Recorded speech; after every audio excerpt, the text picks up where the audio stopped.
Band legendaris asal London ini menjadi salah satu band paling populer yang berhasil bertahan lama di industri musik dunia. Eksis selama 6 dekade, Rolling Stones dianggap telah berjasa mendefinisikan musik hard rock.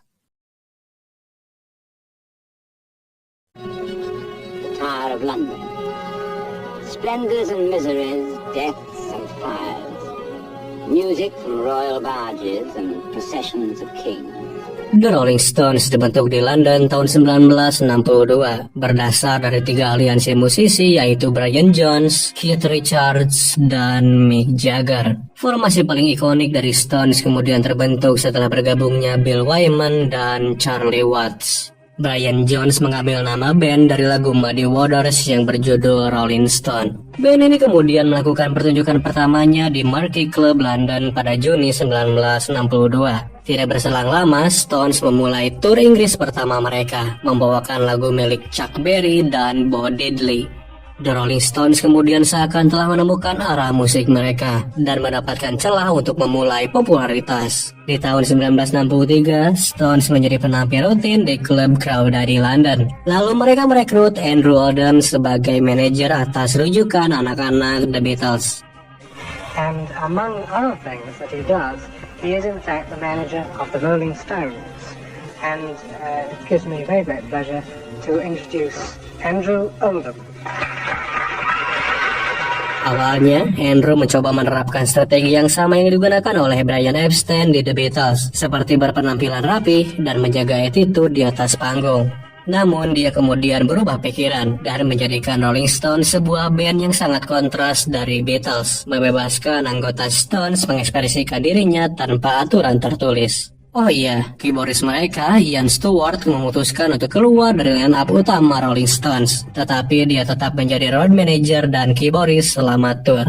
Di tahun yang sama, The Rolling Stones langsung mendapatkan kontrak kerjasama dengan Decca Records, label yang menolak tawaran Epstein saat menawarkan Beatles. Mereka mendapatkan kontrak rekaman tersebut dengan aturan yang menguntungkan, seperti kontrol artistik secara penuh, tidak adanya tuntutan merilis album secara terjadwal, dan kepemilikan master rekaman. Stones kemudian merilis single pertama mereka pada Juni 1963, Come On, sebuah cover lagu milik Chuck Berry, yang sukses menempati nomor 21 di chart single Inggris. Hal tersebut berbuah manis. Rolling Stones berkesempatan untuk melakukan penampilan pertama mereka di luar London, termasuk menjadi pembuka tour dari artis Amerika seperti Bo Diddley, Little Richard, dan Everly Brothers. Setelah merilis single kedua yaitu sebuah cover lagu The Beatles, The Rolling Stones menjadi band pertama yang melakukan pertunjukan di acara televisi Top of the Pop pada 1 Januari 1964. Mick Jagger dan Keith Richards kemudian merasa cukup untuk membawakan lagu dari musisi lain. Mereka berdua kemudian mulai menulis lagu original. Namun, karena proses penulisan lagu yang sangat sulit, album pertama mereka yang dirilis tahun 1964 hanya berisikan 2 lagu original dan sisanya adalah lagu cover. Tetapi tetap, album ini sangatlah sukses. Menyusul kesuksesan album, The Rolling Stones melakukan tur Amerika pertamanya pada Juni 1964 dalam serangkaian aksi yang dikenal sebagai British Invasion. 4 months after the Beatles appeared on the Ed Sullivan Show, the Rolling Stones landed in America. Seperti halnya Beatles, The Rolling Stones juga melakukan pertunjukan di The Ed Sullivan Show. Here's the first appearance of the Rolling Stones. The Rolling Stones.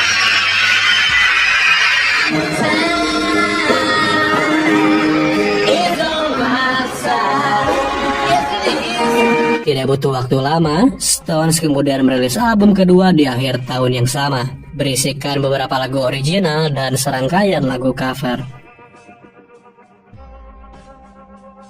Di awal tahun 1965, The Rolling Stones kembali ke Inggris dan langsung merilis The Rolling Stones No. 2 dan The Rolling Stones Now.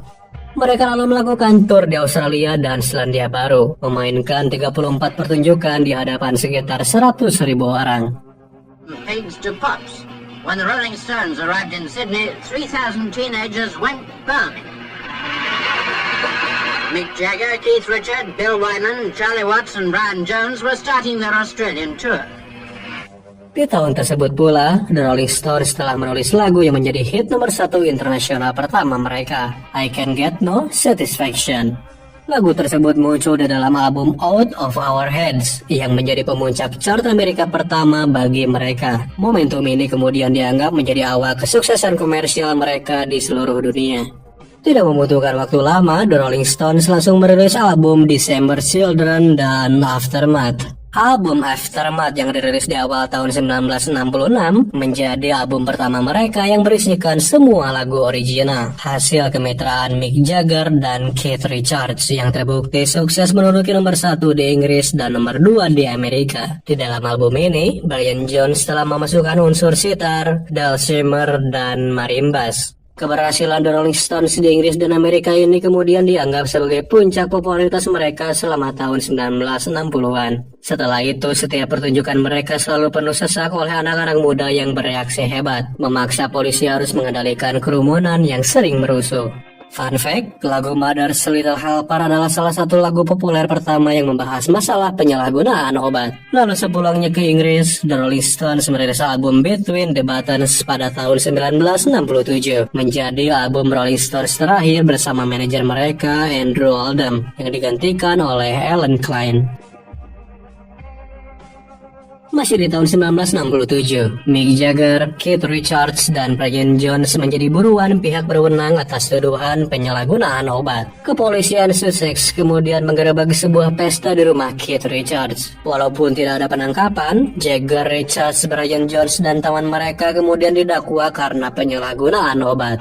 Selama menunggu vonis, mereka bertiga melakukan perjalanan ke Maroko bersama Marianne Faithfull dan pacar Brian Jones, Anita Pallenberg. Dalam perjalanan ini, hubungan antara Jones dan Pallenberg memburuk. Situasi semakin kacau ketika Pallenberg pergi meninggalkan Maroko bersama Keith Richards. Titik ini adalah titik dimulainya ketegangan hubungan antara Brian Jones dan Keith Richards. Vonis hukum ketiga anggota Stones kemudian keluar dengan tuntutan penahanan dan denda. Namun mereka bebas dari hukuman dengan jaminan dan melakukan banding. Di akhir tahun 1967, The Rolling Stones kemudian merilis Their Satanic Majesty's Request, album pertama mereka yang mereka produksi sendiri. Namun album ini mendapat ulasan yang tidak baik karena dianggap sebagai tiruan yang buruk dari album Sgt. Pepper's milik Beatles. Album ini berisi suara psychedelic, dilengkapi dengan sampul album yang dibuat oleh seniman yang sama yang memotret sampul album Sgt. Pepper's. Next, tahun 1968, The Rolling Stones merilis album Beggar's Banquet, album yang bersuara campuran elektrik dari lagu country dan blues, menandai kembalinya mereka ke akar ritmik dan blues. Sampul albumnya mendapatkan kontroversi setelah menampilkan toilet dan coretan dinding, mengakibatkan penundaan perilisan album selama 6 bulan, yang kemudian dirilis dengan desain sampul berbeda. Gitaris mereka, Brian Jones, kemudian merasa secara psikologis semakin menjauh dari anggota Stones lainnya karena penyalahgunaan obatnya yang semakin parah. Merasa tidak bisa melakukan tour lagi, Brian Jones kemudian memilih untuk meninggalkan The Rolling Stones dengan status dia bersedia kembali jika dia sudah siap. Namun naas tepatnya pada 3 Juli 1969, Brian Jones ditemukan tenggelam dan meninggal dunia secara misterius di kolam renang rumahnya. Brian Jones meninggal di usia 27 tahun.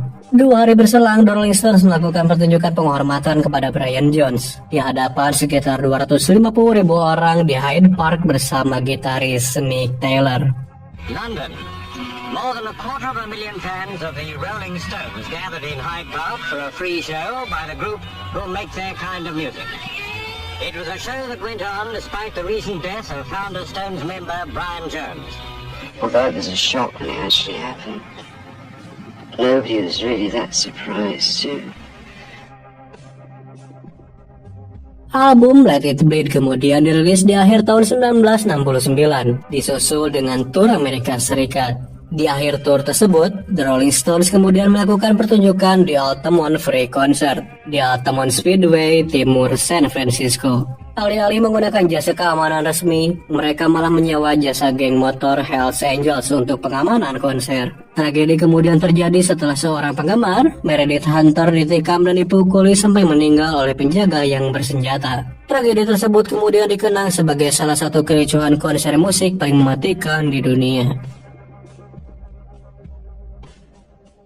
Memasuki dekade baru, The Rolling Stones membentuk perusahaan rekaman mereka sendiri, Rolling Stones Records, lalu merilis Sticky Fingers pada 1971, yang menampilkan sebuah album yang dirancang oleh Andy Warhol. Album ini menjadi rilisan pertama yang menampilkan logo Rolling Stone Records, yang kemudian menjadi logo The Rolling Stones. Desainnya dibuat oleh John Pash yang terinspirasi dari Dewi Hindu, Kali.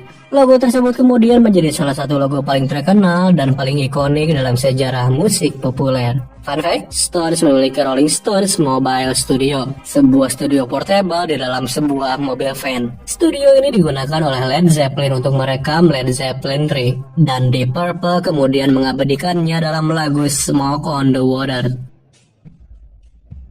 Next, The Rolling Stones kemudian merilis sebuah double album, Exile on Main Street. Album ini diakui secara luas sebagai salah satu album terbaik dari mereka. Lalu dimulai dari tahun 1972, Rolling Stones menjadi warga pengasingan pajak, yang berarti mereka tidak dapat lagi menggunakan Inggris sebagai tempat tinggal utama. Para anggota Stones kemudian pindah ke Perancis dan merilis God's Heads Up pada tahun 1973 dan It's Only Rock and Roll pada tahun 1974. Setelah itu, Keith Richards dan Mick Jagger kembali berurusan dengan hukum atas penyalahgunaan obat. Lalu di akhir 1974, Mick Taylor memilih meninggalkan The Rolling Stones setelah dia lelah menjadi warga pengasingan dan pembatasan tur atas hukuman penyalahgunaan obat dua temannya. Dengan formasi 4 anggota, The Rolling Stones kemudian merilis album Black and Blue di tahun 1976. Setelah itu mereka melakukan audisi, lalu terpilihlah Ronnie Wood yang sudah pernah berkolaborasi sebelumnya dengan Keith Richards. Keith Richards selalu kembali berurusan dengan hukum di tahun 1977. Kali ini dia menerima percobaan hukuman karena ketergantungannya terhadap heroin. Di sisi lain, Mick Jagger melanjutkan gaya hidup jet-setnya, ditemani oleh model Jerry Hall, dan dia mengakhiri pernikahannya dengan Bianca Jagger. Terlepas dari hal tersebut, The Rolling Stones tetaplah sangat populer. Namun, kritikus musik mulai mengkritik hasil suara yang mereka hasilkan, dan penjualan album mereka yang mengalami penurunan secara drastis. Meledaknya skena punk rock juga berandil besar atas penurunan penjualan album mereka. The Rolling Stones dianggap sebagai band yang ketinggalan zaman. Tahun 1978 menjadi titik balik The Rolling Stones setelah mereka merilis Some Girls, album yang menandai berhasilnya mereka beradaptasi dengan banyak lagu yang bertempo cepat. Mereka lalu merilis album 2 tahun berselang, Emotional Rescue. Dalam sisi rekamannya, keretakan antara Mick Jagger dan Keith Richards mulai muncul ketika Richards ingin melakukan tur namun Jagger menolaknya. Singkat cerita, mereka merilis album Tattoo You di tahun 1981, sebuah album yang menghasilkan tur terlaris tahun itu dengan produksi terbesar, terpanjang, dan paling berwarna hingga sekarang. The Rolling Stones kemudian mendapat kontrak rekaman dari CBS dengan nilai $50 juta, yang saat itu merupakan kontrak rekaman terbesar dalam sejarah, yang menghasilkan album Undercover di akhir tahun 1983. Tetapi meskipun ulasannya bagus, Undercover terjual di bawah ekspektasi dan mereka tidak melakukan tur. Keretakan hubungan antara Jagger dan Richards kemudian tumbuh secara signifikan. Keith Richards kesal saat mengetahui Mick Jagger menandatangani kontrak solo dengan CBS dan hanya mementingkan album solonya. Alhasil, sebagian besar materi dalam album Dirty Work hanya dikerjakan oleh Keith Richards dan Ronnie Wood, dikala Mick Jagger sering absen dari studio rekaman. Lalu diketahui tahun 1986, The Rolling Stones mendapatkan penghargaan Grammy Lifetime Achievement Award karena dianggap telah memberikan kontribusi luar biasa di bidang rekaman. This Trustees Award is presented to the Rolling Stones. Mick Jagger, Keith Richards, Bill Wyman, Charlie Watts, Brian Jones and Ron Wood introduced this music first to their native England and then to the rest of the world. Setelah itu, kondisi hubungan antara Keith Richards dan Mick Jagger berada di titik terendah ketika Mick Jagger lebih memilih melakukan tur solonya. Di era ini, The Rolling Stones hampir bubar, lalu menyatakan tidak aktif di tahun 1988. Setelah meredam segala permusuhan, The Rolling Stones bersatu kembali di tahun 1989 dan merilis Steel Wheels. Mereka kemudian dilantik ke dalam Rock and Roll Hall of Fame di tahun yang sama. Tidak berselang lama, Bill Wyman memutuskan untuk meninggalkan The Rolling Stones. Dia kemudian merilis Stone Alone, sebuah autobiografi yang berdasar dari memo dan buku harian yang dia simpan selama karirnya. The Rolling Stones kemudian kembali mengambil hiatus dan semua anggotanya merilis album solo masing-masing. Band ini kemudian berkumpul di tahun 1993 dengan basis Daryl Jones yang direkrut untuk album Voodoo Lounge. Album ini kemudian mendapatkan Grammy Award untuk kategori Best Rock Album di tahun 1995. Tour yang mereka lakukan kemudian menghasilkan pendapatan sebesar 320 juta dolar Amerika, menjadi tour dengan pendapatan tertinggi di dunia pada saat itu. Fun fact, The Rolling Stones adalah artis besar pertama yang menyiarkan video konser melalui internet di tahun 1994, menjadi salah satu demonstrasi pertama teknologi streaming video yang kemudian kita nikmati sekarang. What's old will be new again later this week when the Rolling Stones break new ground with the first ever live rock concert on the global computer internet. Lalu The Rolling Stones mengakhiri dekade 90-an dengan merilis album Bridge to Babylon di tahun 1997. Singkat cerita, ke tahun 2005, The Rolling Stones kemudian merilis album barunya setelah absen selama 8 tahun, A Bigger Bang. Uniknya, tour untuk album ini telah memecahkan rekor pendapatan yang mereka buat sendiri di tahun 1994. Tour ini kemudian dinyatakan sebagai tour terlaris sepanjang masa. The Rolling Stones kemudian menghabiskan sisa dekade 2000-an dengan melakukan tur dunia dan merilis ulang karya-karya mereka, sembari terus mendapatkan kesuksesan komersial secara internasional. Masuk ke tahun 2012, The Rolling Stones merayakan ulang tahun mereka yang ke-50 dengan merilis buku The Rolling Stones 50. Lalu setelah terus berkeliling dunia, The Rolling Stones merilis album Blue and Lonesome pada Desember 2016. Lalu diketahui pada April 2019, Mick Jagger telah berhasil menyelesaikan operasi jantungnya. Namun Charlie Watts harus menjalani prosedur medis untuk merawat penyakitnya. Absennya Charlie Watts memaksa Stones merekrut Steve Jordan untuk mengisi posisi drummer selama tour. Namun sayang, Charlie Watts meninggal dunia pada 24 Agustus tahun 2021 di usia 80 tahun. The Rolling Stones telah berhasil mengasimilasi berbagai genre musik yang menginspirasi setiap anggotanya. Sepanjang karirnya, kontribusi berbagai pengaruh musik yang beragam terlihat sangat jelas, dengan referensi yang selalu baru seperti blues, psychedelia, R&B, country, folk, reggae, dance, dan world music. Diketahui, Mick Jagger dan Keith Richards sama-sama mengagumi Jimmy Reed, Muddy Waters, dan Howlin' Wolf. Brian Jones adalah multi-instrumentalis yang sangat terinspirasi oleh Little Walter, dan Charlie Watts adalah seorang drummer jazz tradisional yang kagum kepada Earl Phillips. The Rolling Stones juga diketahui memulai karir sebagai band cover. Mereka mengcover lagu-lagu rock and roll dan blues. Uniknya, Stones tidak pernah berhenti membawakan lagu cover dalam pertunjukannya maupun memasukkannya ke dalam album. Sejak membentukkan di tahun 1962, tercatat The Rolling Stones telah menjual lebih dari 240 juta album di seluruh dunia, dengan merilis 30 album studio, 34 album live, 29 album kompilasi, di luar ratusan rekaman bajakan. Lalu diperkirakan The Rolling Stones telah membuat lebih dari 340 buah lagu. Mereka dianggap telah mempelopori suara mentah berbasis blues yang kemudian mendefinisikan musik hard rock. Stones juga telah berjasa mengangkat kembali minat masyarakat Amerika terhadap musisi dan musik blues yang kala itu mulai memudar. As the dangerous alternative to the Beatles during the British invasion of the early 1960s, the Stones pioneered the hard-driving blues-based rock and roll that defined the future of hard rock.